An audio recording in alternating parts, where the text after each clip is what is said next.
Ohayou gozaimasu. Aujourd'hui, objectif du jour, après avoir fait le Mont Congo la dernière fois, c'est de faire Ashiya to Hari Mountain en passant par Rokosan. Il y a 2-3 points d'intérêt que j'ai entourés sur Yamap, c'est l'application que j'utilise là pour faire la randonnée, pour avoir les chemins et tout.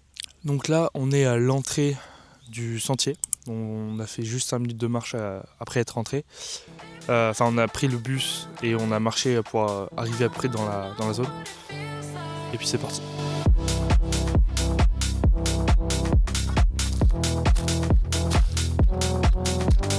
Le sentier est plus difficile que ce que je pensais.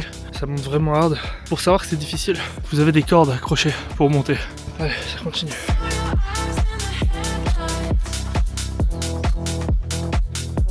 Donc là, on a trouvé un premier point pour prendre des photos. Vous pouvez à peu près le voir derrière moi. C'est déjà fou, hein. Franchement, la vue qu'on a sur Ashiya, là, c'est incroyable.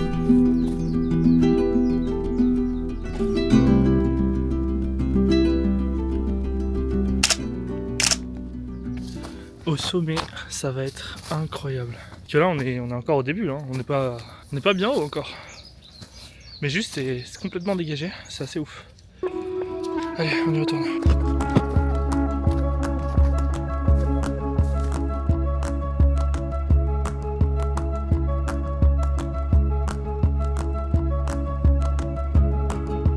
Premier sommet de la journée, le sommet de Gorogoro Dake.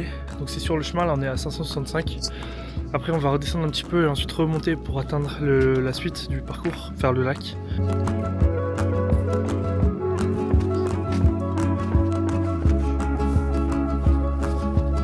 I didn't check the cloud condition, I should have.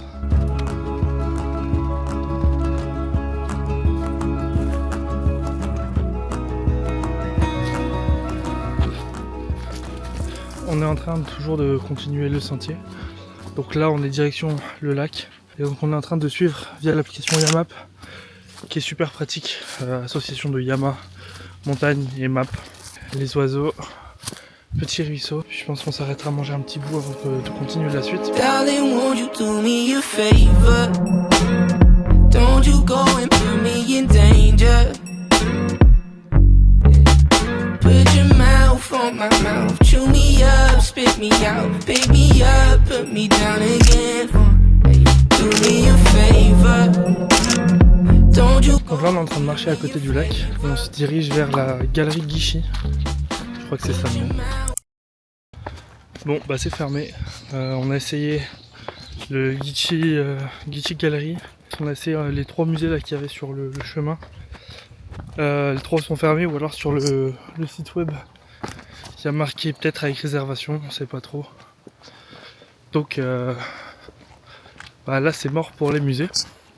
Donc là on se dirige vers le point d'observation est qui est sur le chemin pour aller au Mont Roko. Donc on reprend la route. Puis je pense qu'on a le droit de marcher sur le bord de la route. Je vais littéralement pas dire marcher, walking is prohibited. J'ai pas pris le panneau en photo, j'aurais dû. Donc nous voilà de retour dans la forêt, sur un sentier qui ma foi pas mal, hein, mais il n'atteint pas le point d'observation à l'est. On va voir.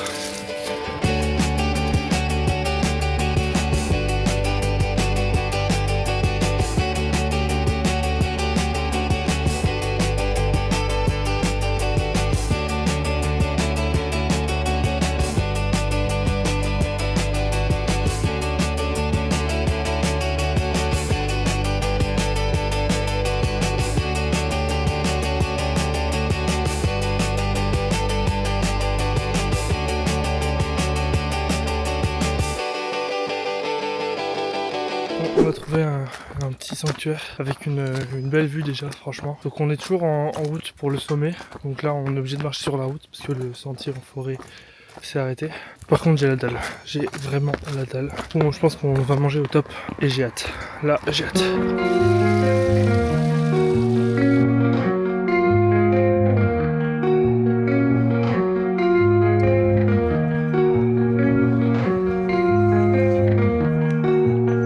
On arrive enfin au sommet.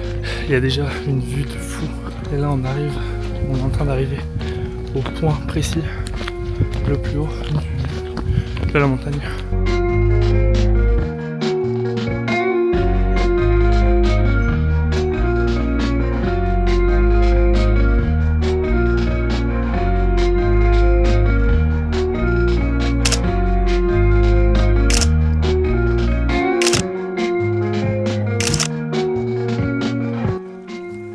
Donc on est enfin en haut. On est en haut du Mont Roko. Là, on s'est juste posé sur des cailloux. Il y a un petit espace avec des gens qui mangent. Donc nous aussi, on s'est posé là pour manger un bout. Donc c'est onigiri et melon de panne achetés au combini en bas en partant de Hachiya. Là, c'est le moment de récupérer un peu parce que la prochaine étape après là, ça va être d'aller à Arima Onsen. En tout cas, il y a vraiment une vue de fou. Donc là, on est à 931 mètres de haut. Vu qu'il y a la route, il y a quand même pas mal de gens là au top. Bon, alors qu'on en croisait vraiment pas beaucoup sur les sentiers. Donc la raison de pourquoi est-ce que j'ai décidé de faire Hachiya into Arima à pied, parce que Arima apparemment c'est pas trop touristique, donc il y a moyen de peut-être voir des choses assez cool. Donc ça a l'air d'être un peu plus village que ville. Et pro à pied, que je voulais dans tous les cas aller au Mont Roko, que c'est sur le passage plus ou moins, parce que c'est à peu près dans les montagnes qui séparent Arima de Kobe et Osaka. Et c'est quand même assez cool de pouvoir voir les montagnes japonaises, parce que ça faut se le rappeler, on est au Japon, faut en profiter. Puis c'est moins cher aussi, parce que je vide mon compte en banque jour après jour, donc ça au moins c'est gratuit. C'est bon, le sommet 931 mètres c'est fait. Donc maintenant, la prochaine étape, on va à Arima Onsen.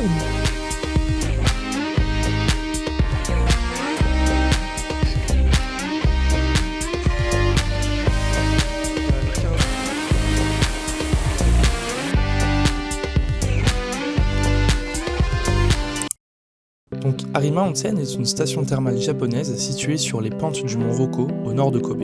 C'est l'une des 3 sources chaudes les plus anciennes du Japon, avec une histoire qui remonte à plus de 1300 ans.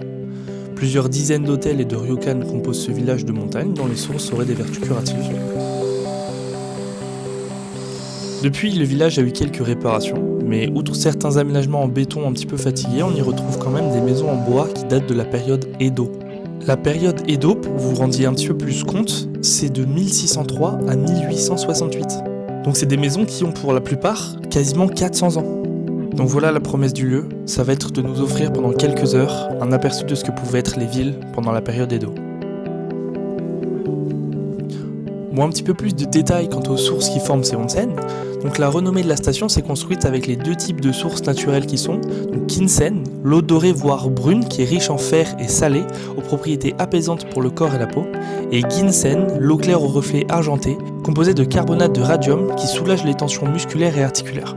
Il serait même écrit que dans les années 600, les empereurs Jomei et Kutoku aimaient s'y rendre. Aujourd'hui, pour se baigner, il y a quand même beaucoup d'endroits dans lesquels on peut aller. Ça commence déjà avec le bassin pour pied à Hachiyu, qui est en accès libre à l'entrée de la station. Et il y a 2 établissements publics, donc Kinnoyu et Ginnoyu, qui accueillent les touristes pendant la journée. À prendre en compte qu'il y a quand même beaucoup des complexes hôteliers qui ont leur propre onsen, et que dans le village, on peut voir des flots de fumée, de vapeur sortir du sol. C'est assez cool en vrai. On est enfin arrivé dans la zone de Arima. En suivant la route, là, on devrait arriver au onsen de Arima, donc Arima Onsen. Et on voit déjà les maisons. Donc là, le premier point de passage à Arima, ça va être le shop de Senbei, donc des petits biscuits.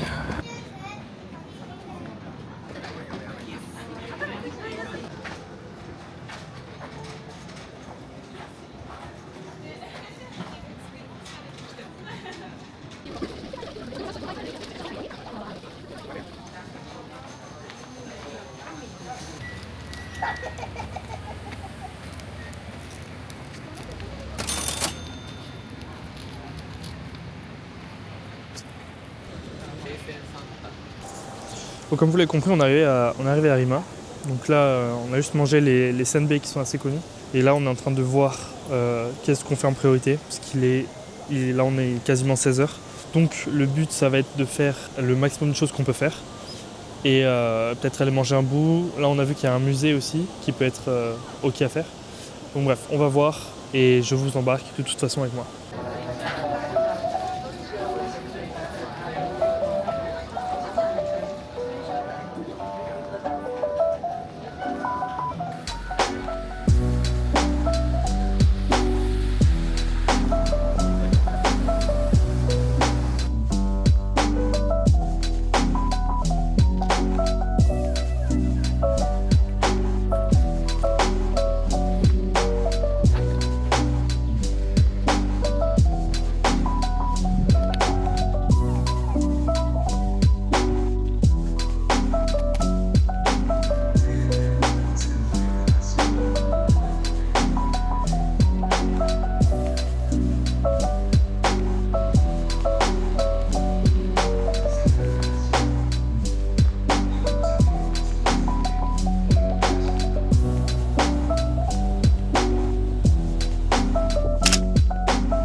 Le musée, c'est bon. En vrai, c'était pas très grand, mais c'était cool. Il y avait une vidéo qui était cool. On est au restaurant. C'est la fin de cette randonnée. Merci d'avoir suivi. Et on se retrouve pour une prochaine rando, pour une prochaine expérience. Et là, j'ai pris des soba. Ça va être bon. Je vous mets la photo.